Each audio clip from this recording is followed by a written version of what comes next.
అంటే real estate companies అంటే high rise apartments and villas ఏదైతే గేటెడ్ కమ్యూనిటీలు ఉంటాయో వాళ్ళే వచ్చింది. యాక్చువల్లీ నా పర్పస్ వేరే, నాది ఓన్ ల్యాండ్స్ ఉన్నాయి. సో ఒక 3-4 బ్లాక్స్లో అపార్ట్మెంట్స్ కడదామని డెవలప్మెంట్ బేసిస్ అనుకున్నాను.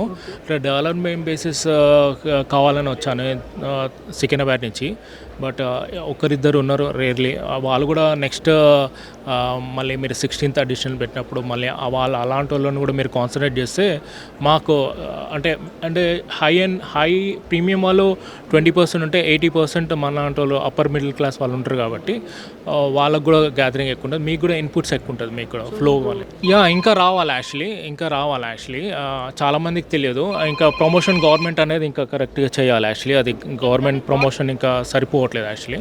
సిటీలో ఉన్న వాళ్ళకి బాగా అవేర్నెస్ వస్తుంది. బట్ పీపుల్ చాలామందికి ప్రాపర్టీస్ అర్బన్ ప్లేసెస్లో వేరే ప్లేసెస్లో కూడా ఉంటాయి, రూరల్ ప్లేసెస్ కూడా ఉంటాయి. ఇక్కడ ప్రాపర్టీస్ కొన్న వాళ్ళు ఉంటారు, బెంగళూరులో ఉన్న వాళ్ళు ఉంటారు.